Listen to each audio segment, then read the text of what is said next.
Satnam सतसाहिब। Bible की भजन संहिता पाठ number 24 की आयत 1 से लेकर 10 तक में धर्म का संक्षिप्त वर्णन किया है।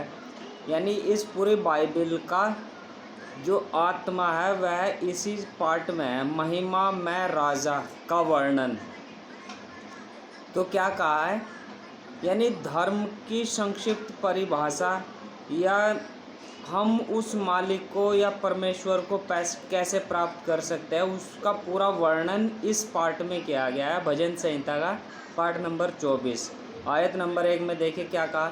पृथ्वी, देखिए जैसे हिंदू धर्म में कहा जाता है कि सभी जीव उस मालिक के अंश होते हैं, ऐसे ही इस्लाम धर्म में कहा जाता है कि अल्लाह सर्वाधार है। तो ठीक ही इसी आधार पर बाइबिल में भी वर्णन मिला है कि पृथ्वी और जो कुछ उसमें है, यानी पृथ्वी पर जो कुछ भी है वह सब कुछ यहोवा का ही है।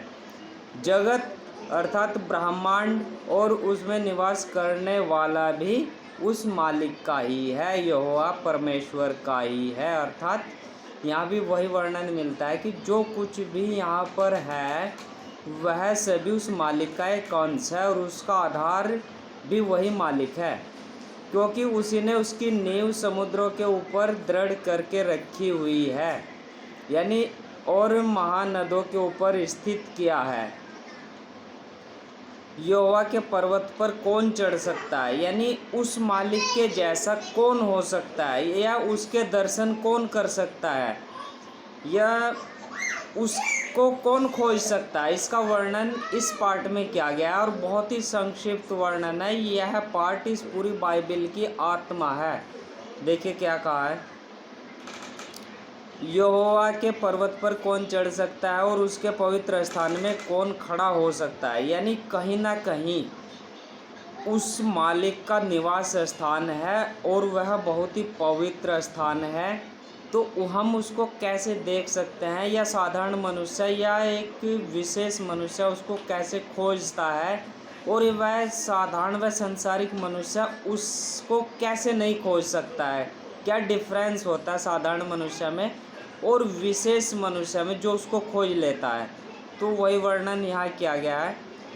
जिसके काम निर्दोष होंगे, यानी दूसरे हिंदू धर्म में भी यही कहा गया है, मन वचन और कर्म से पवित्र रहो। बौद्ध धर्म में भी यही कहा गया, मन वचन और कर्म से पवित्र रहे। इस्लाम धर्म में भी कहा गया है कि अपना ईमान लाए, अर्थात मन वचन और कर्म से पूर्ण ईमान लाए, ईमानदारी लाए। जैसा हम अपने लिए चाहते हैं वैसा ही हम दूसरे के लिए भी काम करें।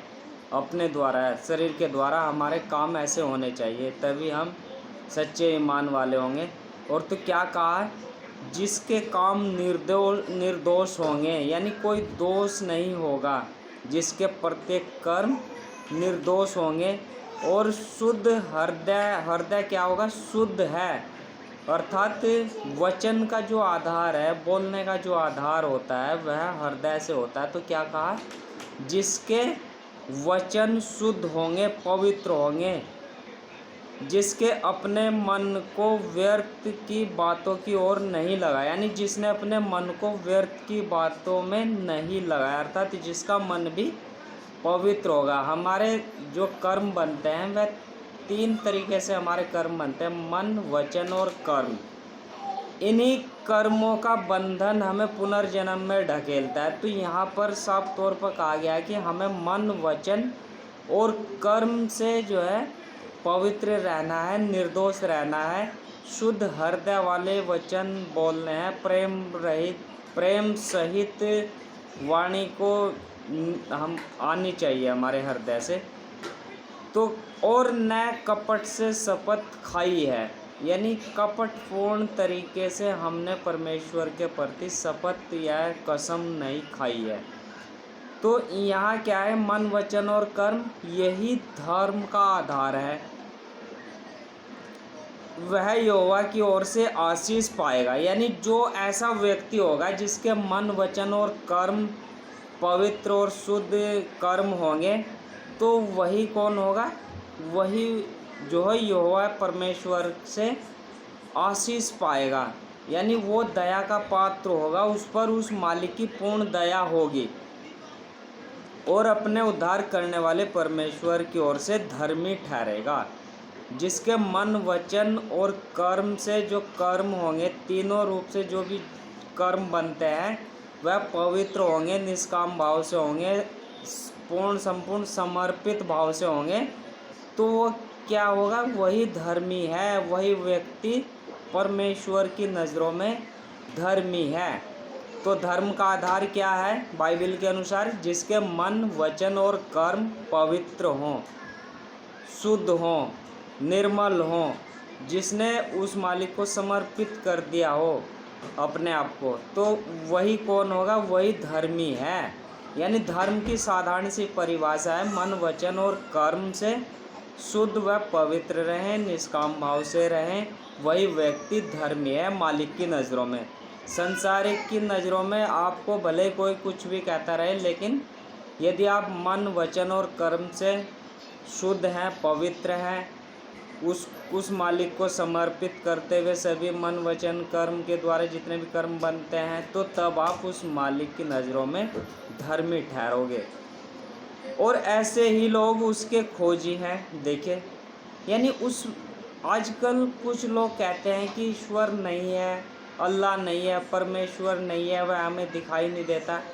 तो दिखाई किसको देगा, या उसको कौन खोज सकता है, किसको वह मिल सकता है?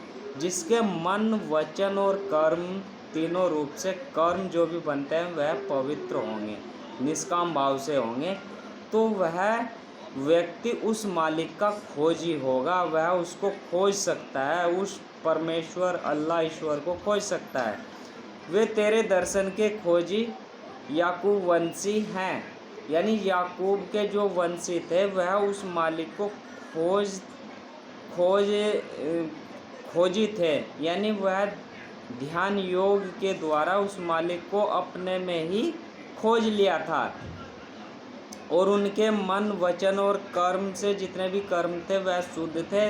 तो ऐसा व्यक्ति उसका खोजी होता है, वह हो सकता है। और ऐसा नहीं कि कोई एक विशेष व्यक्ति है, आप भी मन, वचन, कर्म से यदि पवित्र हो जाएंगे, निष्काम भाव से अपने सभी कर्म करेंगे, तीनों रूप से मन, वचन और कर्म से जो भी कर्म बनते हैं उससे पवित्र होंगे, शुद्ध होंगे, निर्मल होंगे, तो आप भी उसके खोजी हो सकते हैं।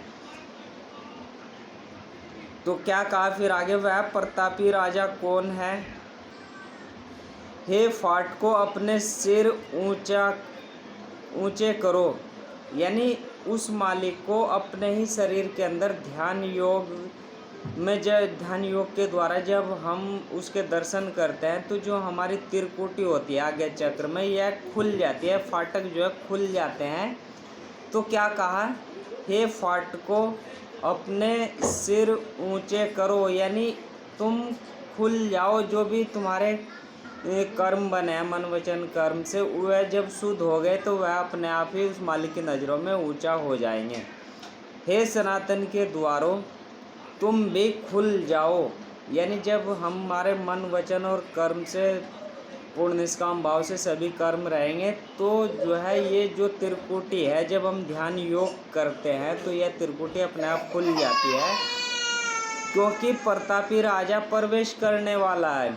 इसी के द्वारा प्रतापी राजा आपके ही शरीर में ध्यान योग के द्वारा, मन फिराव वाली प्रार्थना के द्वारा, इसी शरीर में वह मालिक प्रवेश करने वाला है। वह प्रतापी राजा कौन है? वह सेनाओं का यहोवा, वही प्रतापी राजा है। यानी शरीर की पांचों इंद्रिय जो सेनाएं होती हैं, उन सब का मालिक वही है, और वह ध्यान योग के द्वारा आपके शरीर में प्रकट होने वाला है। तो आइए, जो यह पाठ है भजन संहिता का, महिमा में राजा का वर्णन 24वां अध्याय है, यह इस बाइबल का वास्तव में आधार है। यह एक तरह से कह सकते हैं कि इस बाइबल की जो है आत्मा है, क्योंकि इसमें साफ तौर पर बताया है कि आप धर्मी कैसे हो सकते हैं, आप उसको प्राप्त कैसे कर सकते हैं, आप उसको कैसे खोज सकते हैं, तो आइए मन वचन और कर्म से पवित्र रहें, शुद्ध रहें, निर्मल रहें, उस मालिक को समर्पित करते हुए अपने सभी कर्म करें। सतनाम सत साई।